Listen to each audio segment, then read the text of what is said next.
నమస్తే, welcome to Suman TV. Tamil Nadu మాజీ ముఖ్యమంత్రి దివంగత జయలలితకి సంబంధించిన ఆదాయానికి మించిన ఆస్తుల కేసులో కర్ణాటక న్యాయస్థానం సంచలన తీర్పు వెల్లడించింది. 21 కేజీల బంగారం, అట్లాగే 10,000కు పైగా చీరలు, 750 చెప్పుల జతలు, ఇవన్నీ కూడా అప్పట్లో ఎంత సంచలనం సృష్టించాయో అందరికీ తెలిసిందే. తాజాగా దీనికి సంబంధించి ఇవన్నీ కూడా ఏవైతే ఆస్తులు ఉన్నాయో అవన్నీ కూడా వాళ్ళ వారసులకు చెల్లవు, తమిళనాడు ప్రభుత్వానికే అప్పగించాలంటూ కూడా కోర్టు తీర్పు వెల్లడించింది. అయితే ఈ కేసు ప్రస్తుతం రాజకీయ వర్గాల్లో కావచ్చు, దేశవ్యాప్తంగా కూడా ఈ కోర్టు తీర్పు అయితే సంచలనంగా మారింది. దీనిపై మాట్లాడదాం. ప్రస్తుతం మనతో పాటు ఉన్నారు Suman TV news chief editor Keshav గారు. గజం కేవలం 500 రూపాయలతో 1210 గజాల భూమి కేవలం 6 లక్షలు మాత్రమే. సార్ నమస్తే సార్. సార్, ఒక్క 21 కేజీల బంగారు ఆభరణాలు, అట్లాగే 750 చెప్పుల జతలు, అట్లాగే మిగిలిన ఆభరణాలు ఒక 10,000 రకాల చీరలు కావచ్చు, ఇవన్నీ సార్ మామూలుగా జయలలిత గారు రాజకీయాల్లోకి వచ్చాక ఒక గ్రీన్ కలర్ శారీతో చాలా నార్మల్గా కనపడ్డారు. ఇవన్నీ కూడా అప్పుడు నేను నటిగా ఉన్నప్పుడు సంపాదించిన ఆవిడ బతికున్నప్పుడు చెప్పిన మాట.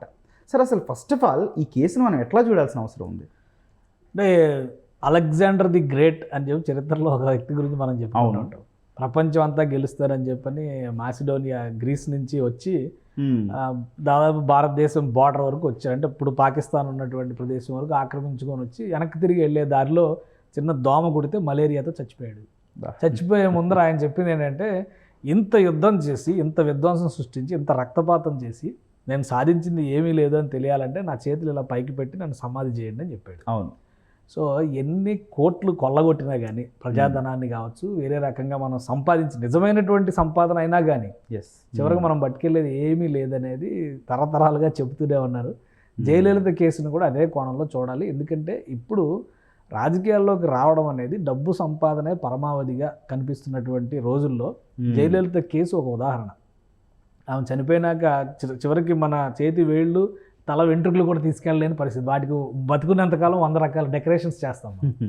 సో అంత దారుణమైనటువంటి పరిస్థితిలో మనం ఉన్నాం. కాబట్టి బతుకున్నప్పుడు ఎలా బతకాలనేటువంటి ఉదంతాలు చెప్పడం కోసం, ఉదాహరణగా చెప్పడం కోసం ఇలాంటి కేసులు కనబడితే రాజకీయ నాయకులకు అందరికి కూడా ఒక గుణపాఠంగా చూడాలి. ఇప్పుడు మొత్తం అసలు ఈ స్టోరీ అంతా మొదలైంది ఎక్కడంటే, జయలలిత తన పెంపుడు కొడుకు ఆమె నెచ్చెలి శశికళ కుమారుడిని పెంచుకుని ఆయన పెళ్లి వేడుక నిర్వహించినటువంటి విధానం నుంచి ఈ కథ అంతా మొదలైంది. ఎందుకంటే అప్పుడు తమిళనాడులో వేరే గవర్నమెంట్, కరుణానిధి గవర్నమెంట్ ఉంది. ఈ ఎంక్వైరీలు ఇవన్నీ చేయడం, అక్రమ ఆస్తులు, ఆదాయానికి మించి ఆస్తులు ఉన్నాయనేటువంటి రీజను, బంగారం, ఇవన్నీ తనిఖీలు చేసి ఆమె సొంత ఇంట్లో నుంచే మీరు చెప్పినట్టుగా 100 ఆభరణాలు, వజ్రాభరణాలు, బంగారు ఆభరణాలు, అన్ని రకాలవి, ఆమె చెప్పుల జతలతో సహా అన్నీ కూడా సీజ్ చేసినటువంటి పరిస్థితి. తమిళనాడులో ఉంటే కేసు ఇన్ఫ్లుయెన్స్ అవుతుందనేటువంటి ఉద్దేశంతో కర్ణాటకకి బదిలీ చేసి ఇన్ని సంవత్సరాల పాటు విచారణ చేశారు. సో ఆదాయానికి మించి ఆస్తుల విషయంలో ఆమెకి జైలు శిక్ష పడడం, మధ్యలో ఆమె జైలుకి వెళ్లాల్సినటువంటి పరిస్థితి రావడం, ముఖ్యమంత్రి పదవిలో ఉండగా కూడా ఆ పదవిని కూడా వదిలి బయటికి రావాల్సినటువంటి పరిస్థితి వచ్చింది. ఇప్పుడు ఫైనల్గా ఆభరణాలన్నీ ఎవరికి చెందుతాయంటే వారసులు మేమే అంటే ఆ మేనకోడల దీప, మేనల్లుడు దీపక్, వీళ్ళిద్దరూ కోర్టులో కొట్లాడుతున్నటువంటి పరిస్థితి. కర్ణాటక కోర్టు చాలా క్లియర్గా చెప్పింది, ఇది మీరు ఎట్టి పరిస్థితుల్లో వారసులు కారు, ఈ ఆభరణాలన్నీ కూడా వేలం వేసి ప్రభుత్వ ఖజానాకి జమ చేర్చాలనేటువంటి ఒక చర్చ జరిగింది. ఫైనల్గా కోర్టు ఏం తేల్చిందంటే, ఇది తమిళనాడు ప్రభుత్వానికి హ్యాండ్ ఓవర్ చేయండి, వీళ్ళు ఎవరో వారసులు కాదు కాబట్టి తమిళనాడు ప్రభుత్వానికి హ్యాండ్ ఓవర్ చేయండి అనేటువంటి ఒక, ఎందుకంటే జయలలిత ఒక సెలబ్రిటీ ప్లస్ ఒక greatest politician in Tamil history. అవును, మనం దేశ రాజకీయాల్లో చూస్తే కూడా ఒక స్టాల్వార్డ్ లీడర్స్లో ఆమె కూడా ఒకరిగా చూడాల్సి ఉంటుంది. కాబట్టి ఆభరణాలని ఒక మ్యూజియంగా ఉపయోగిస్తారా, ఇంకేదైనా ప్రజాపయోగ కార్యక్రమానికి ఉపయోగిస్తారా, ఏదైనా చేయొచ్చు. తమిళనాడు గవర్నమెంట్ తీసుకునేటువంటి డెసిషన్ కాబట్టి రకరకాల పాసిబిలిటీస్ అన్నింటినీ కూడా పరిశీలించిన తర్వాత కర్ణాటక కోర్టు ఈ జడ్జిమెంట్ ఇచ్చింది. చీఫ్ సెక్రటరీ ఆధ్వర్యంలో పోలీస్ అధికారుల సమక్షంలో మొత్తం లెక్క చెప్పాల్సినటువంటి అవసరం ఉందనేటువంటిది ఒక క్లారిటీ ఇచ్చింది. కాబట్టి తమిళనాడు ప్రభుత్వం ఇప్పుడు దీన్ని ఏ విధంగా ముందుకు తీసుకెళ్తుంది అనేది చూడాలి. ఒకానొక దశలో వేలం వెయ్యాలి ఆమె ఆస్తులన్నీ కూడా చర్చ జరిగింది. కానీ వేలం నుంచి తమిళనాడు ప్రభుత్వానికి అప్పగించాలి అనే తీర్పు రావడానికి రీజన్ ఏమై ఉంటుంది? సార్, మేజర్ రీజన్ ఇదే. ఆమెకు ఉన్నటువంటి పబ్లిక్ వర్షిప్, ప్రజలు ఆమెను ఆరాధించేటువంటి ఒక దేవత. ఆమె ఇప్పుడు రాజకీయ నాయకుల్లో ఎప్పుడు కూడా భిన్న పార్శ్వాలు ఉంటాయి. అందరూ క్లీన్ వైట్ అంటే చాలా మంచి వాళ్ళు ఉంటారు, వైట్ కాలర్ పాలిటిక్స్ చేసేటువంటి వాళ్ళు ఉంటారు అనుకోవడానికి ఈ రోజుల్లో అవకాశం లేదు. స్వాతంత్రోద్యమం జరిగేటువంటి సందర్భంలో చాలామంది తమ జీవితాలను వదిలేసి నిరాడంబరంగా వాడికి వస్తున్నటువంటి ఆస్తుల్ని మనం ఈ మధ్య చూసాం. ఇప్పుడు భారతరత్న కింద అనౌన్స్ చేశారు కదా, కర్పూరి ఠాకూర్ జీవిత చరిత్ర చూస్తే ఓ ఇంత గొప్ప వ్యక్తి అనేటువంటి అనుమానం వచ్చేంత అంత నిరాడంబరంగా బతికినటువంటి వ్యక్తి. ఎందుకంటే లోక్నాయక్ జయప్రకాష్ నారాయణ ఒక సందర్భంలో మీటింగ్ జరుగుతుంటే కర్పూరి ఠాకూర్ ఆ మీటింగ్కి నేతృత్వం వహిస్తుంటే ఆయన కుర్తా చిరిగిపోయి ఉంటే అదే పార్టీ సమావేశం అనమాట. ఆ సమావేశంలో కర్పూరి ఠాకూర్కి ఒక కుర్తా కుట్టించడం కోసం విరాళం ఇవ్వండి ఎవరైనా అని అడిగితే ఆ డబ్బులు కూడా సీఎం నిధికి జమ చేశారంట కర్పూరి ఠాకూర్. అంటే ఇలాంటివి చదివినప్పుడు ఒక ఇన్స్పైరింగ్గా అనిపిస్తుంది. నరేంద్ర మోడీ గారు దాని మీద సుదీర్ఘమైనటువంటి వ్యాసం కూడా రాశారు ఆయన.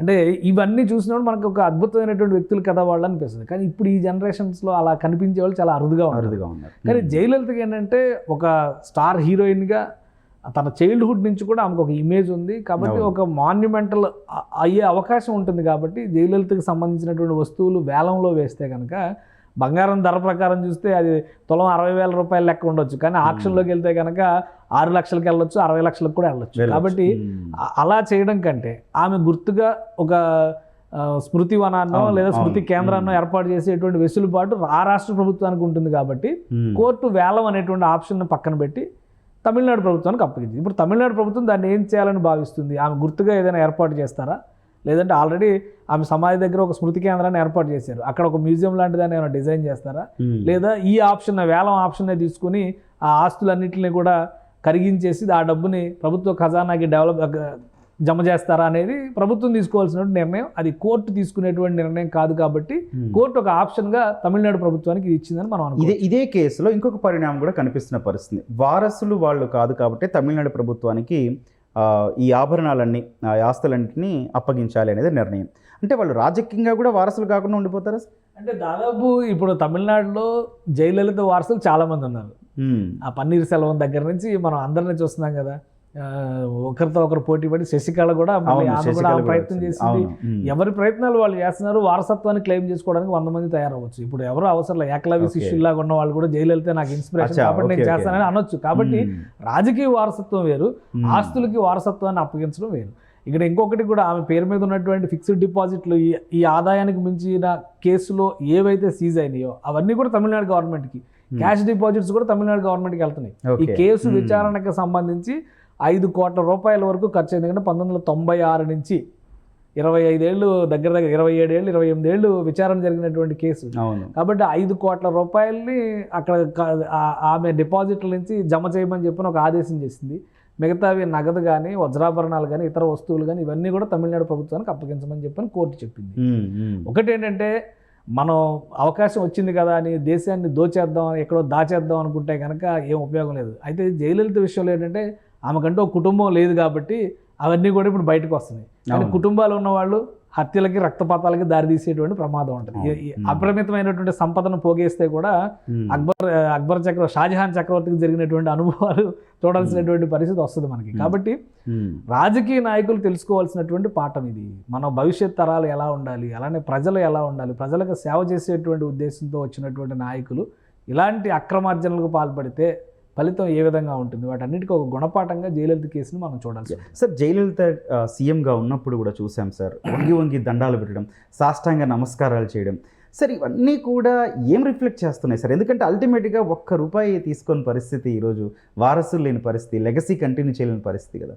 అంటే ఒకటి మన దేశంలో ఉన్నటువంటి ఆచార వ్యవహారాలు కావచ్చు, మనం అనుసరించేటువంటి పద్ధతులు కావచ్చు, విద్వత్తు ఉన్నవాళ్ళు, మహత్తు కలిగిన వాళ్ళు, ప్రజలకి సేవ చేస్తారనేటువంటి నమ్మకం కలిగించగలిగిన వాళ్ళందరినీ కూడా ఆరాధిస్తాం మనం. అందుకనే మన సంప్రదాయంలో ఉన్నటువంటి పద్ధతి మతానికి అతీతమైనటువంటిది. ఎందుకంటే ఈవెన్ పాశ్చాత్య మతాలు ఈ దేశంలోకి వచ్చినా కానీ దాదాపు మనం అనుసరించే పద్ధతిలోకి వెళ్తున్నాయంటే ఏంటంటే మన నరనరాన జీర్ణించుకున్నటువంటి సంస్కృతి కింద దాన్ని మనం చూడాల్సి ఉంటుంది. సో ఆ క్రమంలో జయలలితలో ఉన్నటువంటి గొప్పతనం, ఆమె ఆషామాషి మనిషి కాదు కదా. 10వ తరగతిలోనే ఆ రోజుల్లో ఆమె స్టేట్ ఫస్ట్. ఆమెకు ఉన్నటువంటి కుటుంబపరమైనటువంటి సమస్యల పరంగా చూస్తే కూడా ఆమె స్టడీస్లో స్టేట్ ఫస్ట్. కానీ ఆర్థిక స్థితి వలన చదువు వదిలేయాల్సినటువంటి పరిస్థితి వచ్చింది, సినిమా రంగంలోకి ప్రవేశించాల్సినటువంటి పరిస్థితి వచ్చింది. Star heroine, super star heroine, అప్పుడున్న ఆమెకున్నంత క్రేజ్ మరి అప్పుడు తమిళ ఇండస్ట్రీలో లేదు. ఆమె తెలుగులో కాల్ షీట్స్ తీసుకోవడానికి మన వాళ్ళు నిర్మాతలు ఎన్ని కష్టాలు పడ్డారో చాలామంది ఇంటర్వ్యూలో చెప్పారు. కాబట్టి అంతటి ఇమేజ్తో వచ్చింది. అదే తరహాలో వ్యక్తిగత జీవితంలో పూర్తిగా ఆమె దిగజారిపోయి అంటే కింద పడిపోయినటువంటి పరిస్థితి. ఎక్కడా కూడా Right. నేను నా జీవితం చాలా అద్భుతంగా ఉందని అనుకునేటువంటి వ్యక్తిగత జీవితం లేకుండా పోయింది. నమ్మిన వాళ్ళందరూ వెన్నుపోటుదారులుగా మారిపోయినటువంటి పరిస్థితిని ఆమె చూసింది. కానీ మళ్ళీ రాజకీయంగా ఒక అద్భుతమైనటువంటి ధ్రువతారగా నిలిచినటువంటి పరిస్థితి. కాబట్టి ఎక్కడా కూడా ఆమెకి వ్యక్తిగతమైనటువంటి జీవితంలో ఆ ఉపశమనం లభించలేదు. ప్రజల మధ్య మాత్రమే ఆ ఉపశమనం లభించింది. అందుకనే నటిగా కానీ, తర్వాత సమాజ సేవకిగా కానీ, రాజకీయ నాయకురాలుగా కానీ అందులోనే రాణించినటువంటి పరిస్థితి ఉంది. అందులోనే మనశ్శాంతిని వెతుక్కున్నటువంటి పరిస్థితి జయలలితకు ఉంది.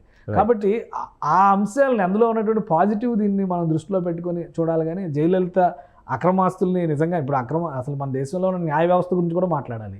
28 ఏళ్ల తర్వాత ఈ తీర్పులు ఇచ్చి కూడా ఎవరికి ఉపయోగం, మనుషులు పోయిన తర్వాత. సో ఇట్లాంటి వాటిని స్పీడీ జస్టిస్ అనేది కూడా చాలా అవసరం.